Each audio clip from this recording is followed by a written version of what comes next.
नमस्कार दोस्तों, सोमवार के इस अखबार में दो खबरें पढ़ने को मिली। पहला जलालगढ़ में भीम संवाद कार्यक्रम का और दूसरा रंगभूमि मैदान में आदिवासियों के हुंकार का।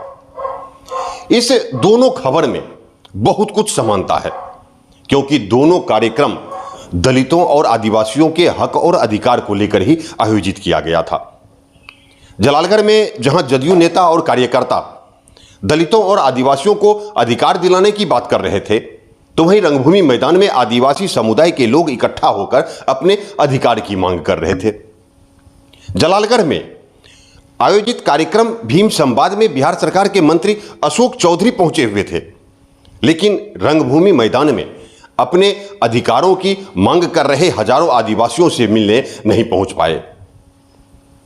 जदयू नेता और कार्यकर्ता आज जिन्हें अधिकार दिलाने के लिए, जिस समुदाय के लोगों को उनका हक दिलाने के लिए अनुमंडल स्तर पर भीम संवाद कर रहे हैं, उसी समुदाय के लोग पूर्णिया की सड़कों पर अपने अधिकारों की मांग कर रहे थे, लेकिन उन्हें सुनने या फिर उन्हें सुनाने कोई जदयू नेता या कार्यकर्ता नहीं पहुंच पाए।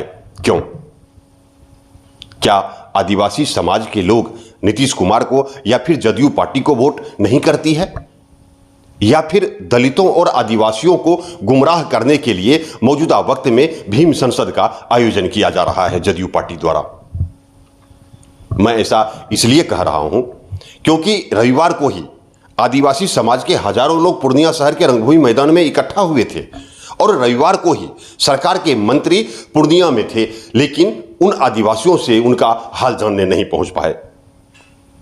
जानते हैं, रविवार को यानी 29 अक्टूबर को जिस वक्त सैकड़ों कार्यकर्ता के साथ पूर्णिया के सांसद संतोष कुशवाहा के नेतृत्व में जलालगढ़ के हांसी बेगमपुर गांव में भीम संसद चल रहा था, जिसमें बिहार सरकार के मंत्री अशोक चौधरी मुख्य अतिथि थे, ठीक उसी वक्त हजारों की संख्या में बंगाल, नेपाल और झारखंड से आदिवासी समुदाय के लोग पूर्णिया शहर के रंगभूमि मैदान पहुंचे हुए थे।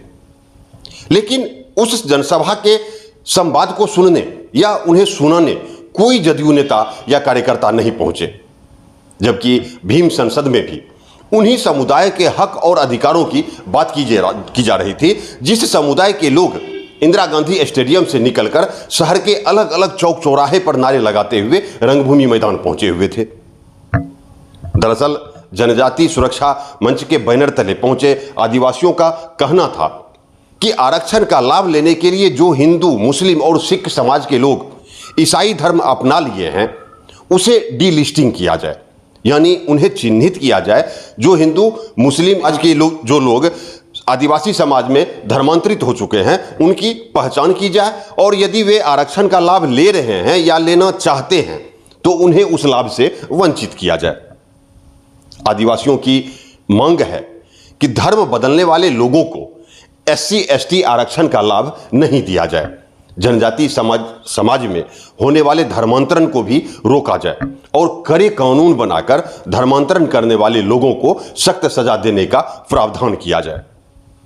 आदिवासियों ने इस महारैली में जनजाति सुरक्षा मंच के राष्ट्रीय सह संयोजक डॉक्टर राजकिशोर हांसदा, कटोरिया के विधायक निकी हेम्ब्रम और जनजातीय सुरक्षा मंच के संरक्षक संग्राम बेसरा ने कहा कि 1970 ईस्वी से ही डीलिस्टिंग बिल संसद में लंबित है, अब इसे पारित किया जाए।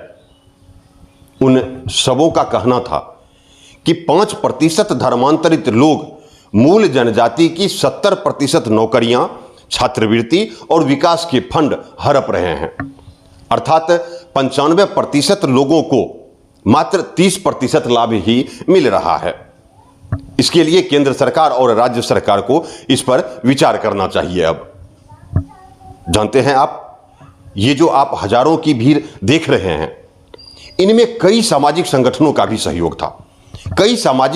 कई समाजसेवी भी आदिवासियों के अधिकार की इस मांग के समर्थन में खड़े थे। आपको बता दूं कि जनजाति सुरक्षा मंच बिहार के बैनर तले इस डीलिस्टिंग महारैली में सामाजिक संगठन वीरेंद्र मेमोरियल ट्रस्ट और आरोग्य भारती के संस्थापक डॉक्टर संजीव कुमार के द्वारा निःशुल्क स्वास्थ्य शिविर लगाया गया था। ग्रीन पूर्णिया के संस्थापक डॉक्टर ए.के. गुप्ता के द्वारा महारैली में भाग लेने वाले लोगों के लिए भोजन और पीने की पानी की व्यवस्था की गई थी। समाजसेवी और पूर्णिया के चार्टर अकाउंटेंट राजीव कुमार के द्वारा एक एम्बुलेंस की भी व्यवस्था की गई थी। ऐसे ही कई और भी समाजसेवी और व्यापारी आदिवासियों की इस महारैली का हिस्सा थे, लेकिन हजारों की उस भीड़ में न तो केंद्र सरकार के कोई नुमाइंदे पहुंचे और न ही राज्य सरकार के कोई नुमाइंदे पहुंचे। आखिर क्यों? आज जिस अधिकार की बात ये हजारों की संख्या वाली भीड़ कर रही है, उसी को अधिकार दिलाने के लिए ना भीम संवाद किया जा रहा है। तो फिर उस भीड़ को संबोधित करने या फिर उनकी मांग को सुनने पूर्णिया के सांसद संतोष कुशवाहा और बिहार सरकार के मंत्री अशोक चौधरी क्यों नहीं पहुंच पाए? जबकि जलालगढ़ में कार्यक्रम की समाप्ति के बाद रंगभूमि मैदान से महज 2 किलोमीटर की दूरी पर ही रामबाग में मंत्री जी का एक और कार्यक्रम हुआ, फिर भी मंत्री जी रंगभूमि मैदान नहीं पहुंच पाए। इसलिए यहां सवाल खड़ा हो जाता है कि कहीं दलितों और आदिवासियों को गुमराह करने के लिए भीम संसद का आयोजन तो नहीं किया जा रहा है, क्योंकि जिस समुदाय की हकमारी को लेकर, जिस समुदाय को अधिकार दिलाने की मांग को लेकर नेपाल, बंगाल और झारखंड से लोग पूर्णिया पहुंच गए थे, वहीं सरकार के मंत्री पूर्णिया में रहते हुए भी उस समुदाय की भीड़ का हिस्सा नहीं बन सके, जिस समुदाय के उत्थान के लिए भीम संवाद किया जा रहा है। जिस समुदाय के विकास के लिए सरकार लगातार तरह तरह की योजनाएं ला रही है, रविवार को उसी समुदाय के हजारों लोग इकट्ठा थे, लेकिन उनकी मांगों को सुनने नहीं पहुंच पाए। क्यों? इस वीडियो में इतना ही। अगले वीडियो में फिर मुलाकात होगी। तब तक यदि आपने हमारे YouTube चैनल द न्यूज़ 19 को सब्सक्राइब नहीं किया है तो सब्सक्राइब कर लीजिए और फेसबुक पेज को लाइक और फॉलो कीजिए। अब मैं मुकेश सिंह आपसे इजाज़त चाहता हूँ। बहुत बहुत धन्यवाद।